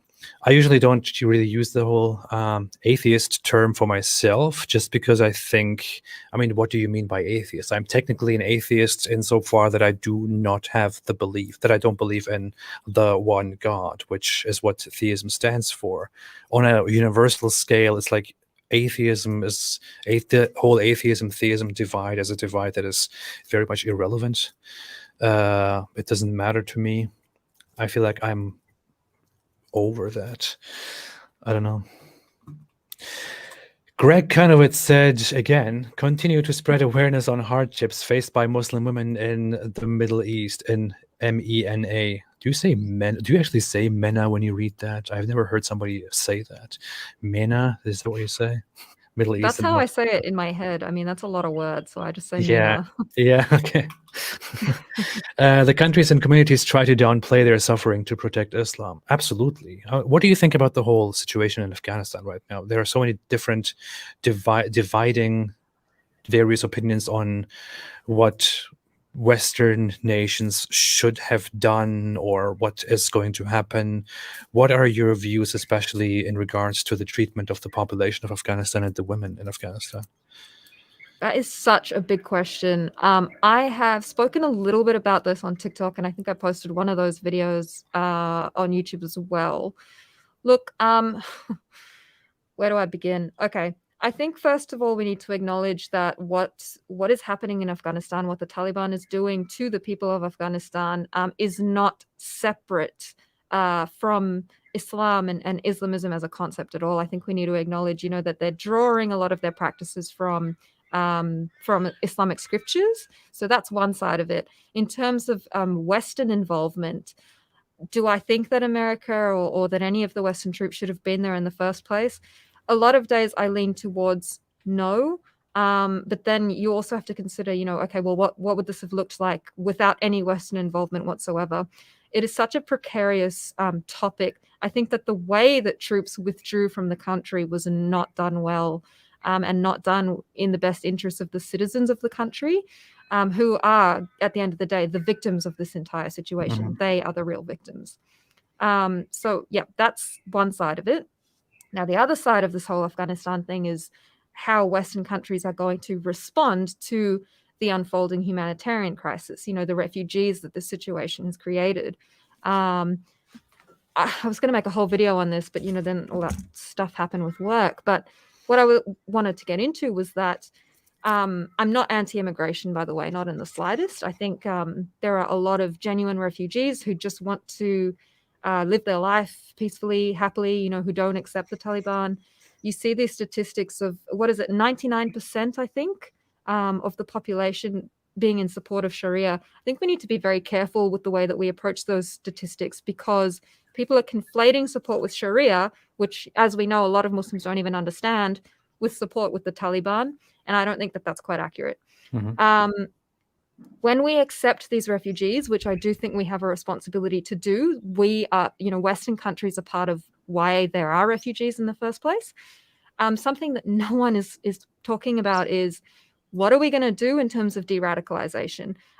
This psychosocial support, we're accepting masses of people from a country shrouded in Islamic radicalization. And so when we bring them into Western countries, it is completely ridiculous to expect that they are just going to embrace and love this lifestyle. And so we need a system in place to identify people who are at risk of fundamentalist worldviews or ideologies, and we need to have something in place to work with those people, to support those people. So, okay, I just talked so much, sorry, but that's a broad overview of my views on Afghanistan. That's well put. I appreciate the detailed response. I didn't think you would actually respond with that much detail, but it's nice to hear. No, that's good. My wife said business idea for infidel noodles: sell infidel noodle pool noodles. Can I just say, I adore your wife so much. Yeah, I actually agreed to speak to you in the first place because I'm just trying to get close to your wife. I think she's so sweet. I love her. I want to be her friend. I will let her know about that. She knows already now, but yeah. That's nice to hear. Thank you. So let's move on. Zagros Özkan made a super chat and said, I think Infidel Noodle might want to take some extra measures. I would be happy to tell her how, because she's leaving too many cues about her identity. I mean, yeah, I don't want to add anything to that. The Noon made a super chat and said, it must be the Hudud of Solomon. What is that in reference to? I don't know. The Macho Nacho said, stay strong, Infidel Noodle and AP. There's nothing wrong with criticizing a bad idea, and Islam is the very worst of them all. Any comments? Or should I go on? Look, criticizing ideologies is how we progress as a society. Criticizing bad ideologies in particular is how we move forward from bad and harmful practices. Is it the worst of all? I don't know. There's a lot of bad, stuff out there, but it's certainly doing a lot of bad, and that's something that we do need to talk about. I appreciate that perspective. Alex Tremo del Norte made a super chat and said, if Muslims could choose, what percentage would apostatize? What do you think? Honestly, if you tried to make a realistic estimation of that. Wait, if Muslims could choose? What was the question? If Muslims could choose, what percentage would apostatize? I feel like it wouldn't be zero. I feel like they need a percentage of bad people to point the finger at and blame for all sorts of issues, I'm sure. So maybe under 10%. I don't know. What do you think, AP? I don't know. I have no idea, honestly. So with Muslims, I guess the implication here is people who already want to leave Islam, or who already want to really come out with that, but who just can't for different reasons. Not sure. I would probably guess around the same number. It's very hard to tell. I mean, this is something that is really very hard to tell, just because it is so difficult to leave Islam, just because it is so controversial, because it is a legal problem and a big social problem in so many countries around the world. It's really hard to tell how many people don't believe anymore. And until you make the step yourself and you actually go into the circles and find out that there are ex-Muslims, you don't even know that this is a thing, as explained earlier. Exactly. Pretty bad situation. And that is changing, and we are doing something to change that. And we're proud of that. I knew you were going to say that. I had to. Enrique Camacho said, can I be a guest on your show, Apostate Prophet? Maybe. Yes, maybe. I don't know. Maybe. I want to do some call-in show again soon. I'm trying to arrange that. I'm just very terrible with arranging things.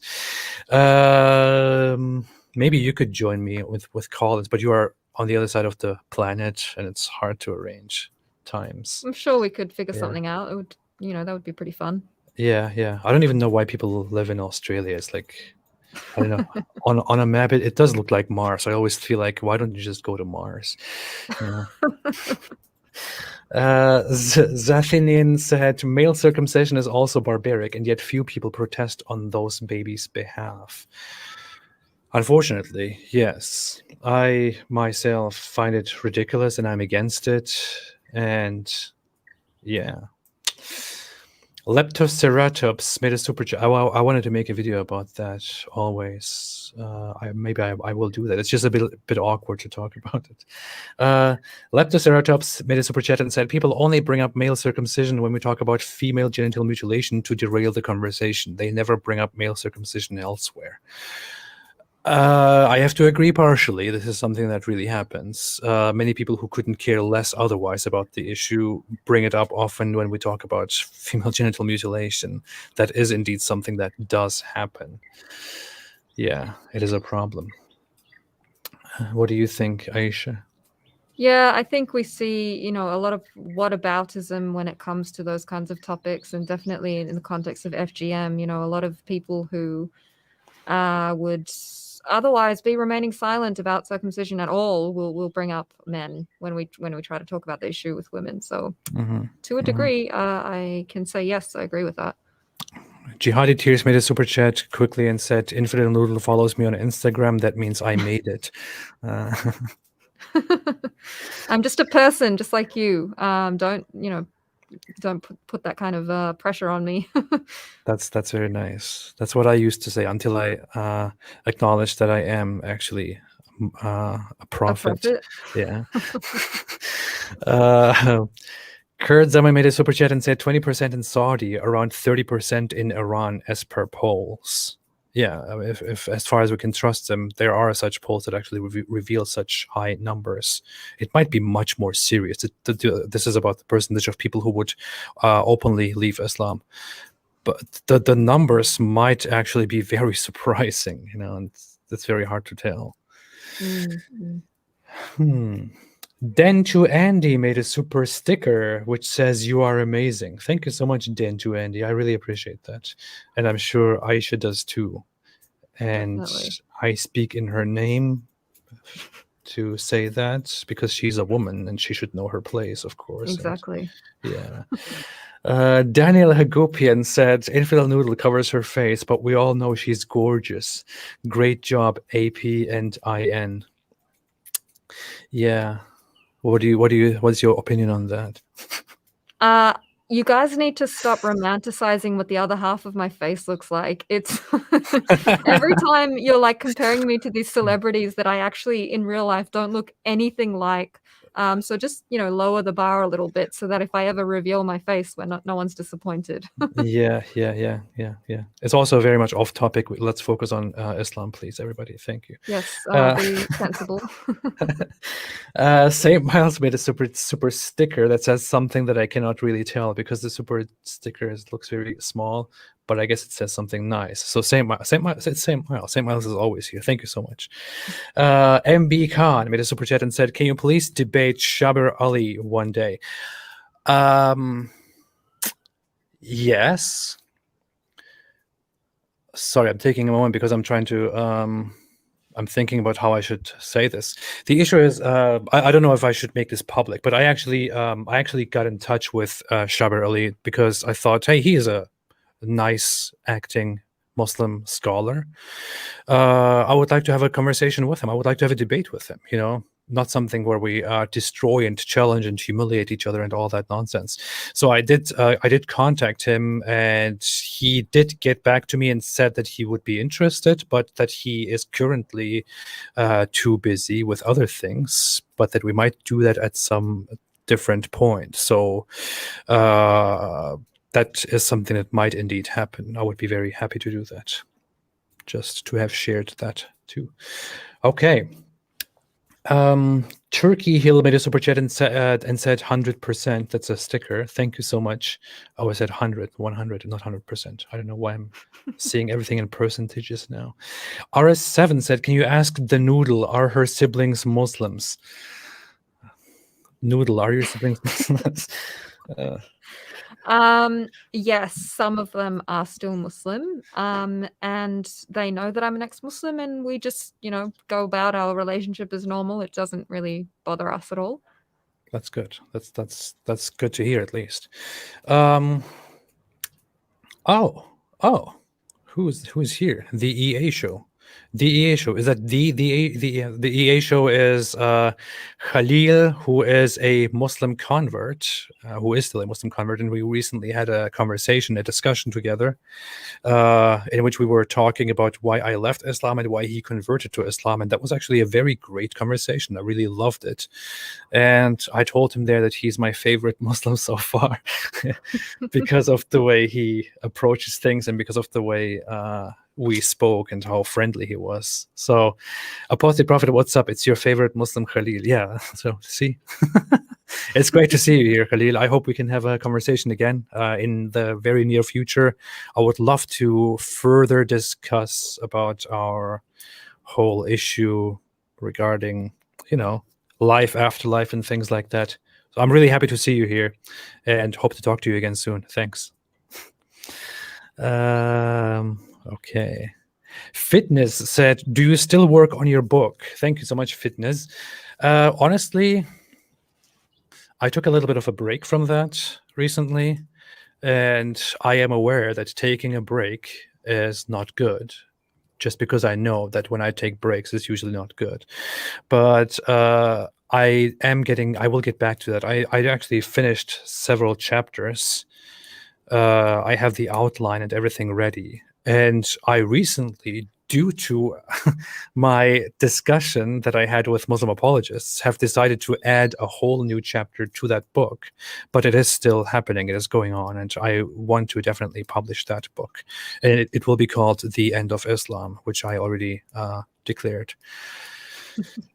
So, sorry for keeping you so long, Noodle. No, I've enjoyed it. And I hope that I get to see your book soon. I've actually been waiting on that myself. So I'll be watching this space.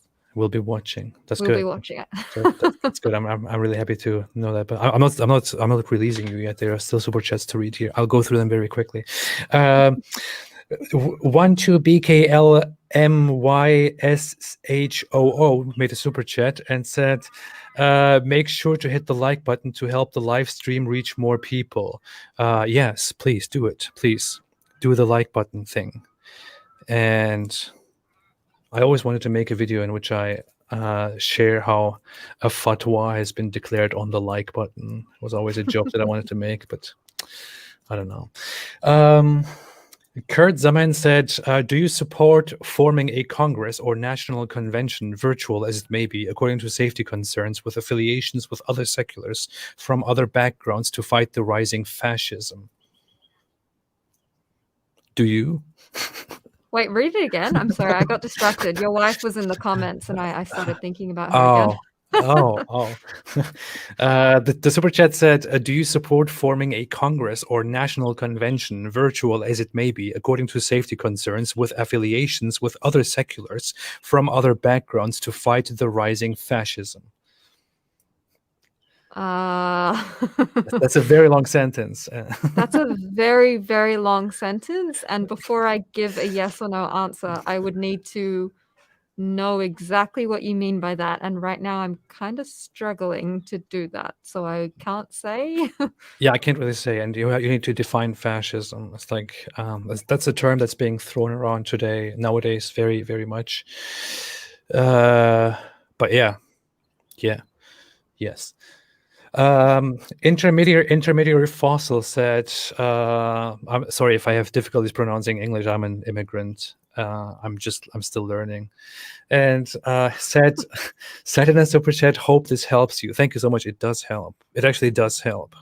Okay, I am ready to admit that I think I'm doing something important that I really value very much, and people supporting what I'm doing is definitely of help. I need the help to continue doing what I'm doing, and I appreciate the help very much.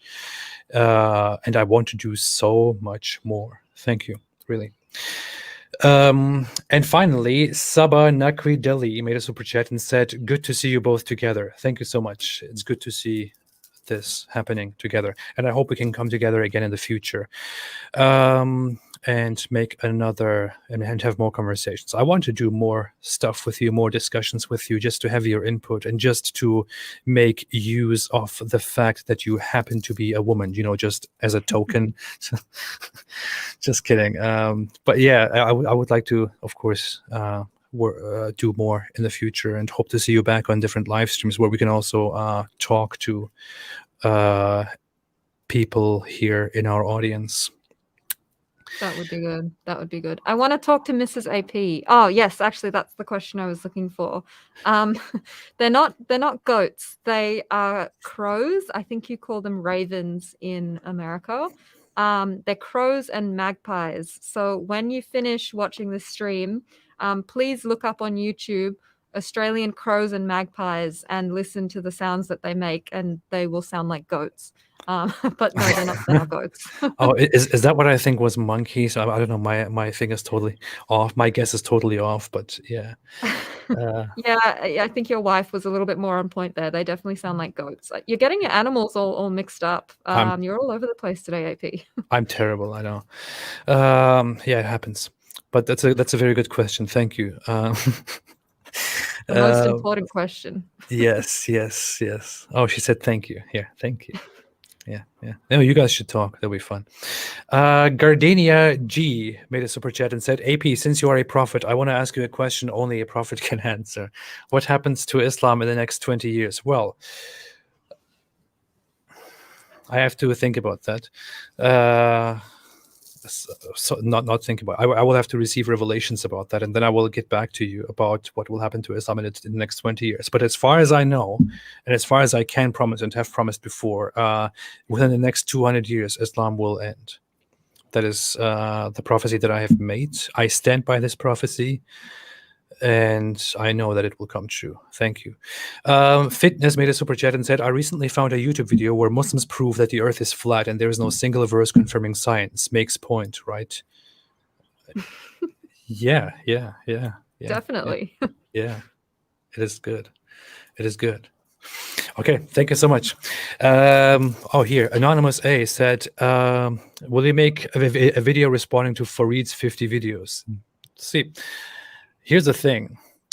That guy made 50 videos about my stuff. And I was actually watching his videos at the very beginning, and then I stopped watching them because I found them very ridiculous. And he started saying very dirty stuff, and I thought, I can't really, I don't want to engage with this stuff. But I only responded to one single part of one single video of those 50 videos, and he has become a viral laughingstock for that.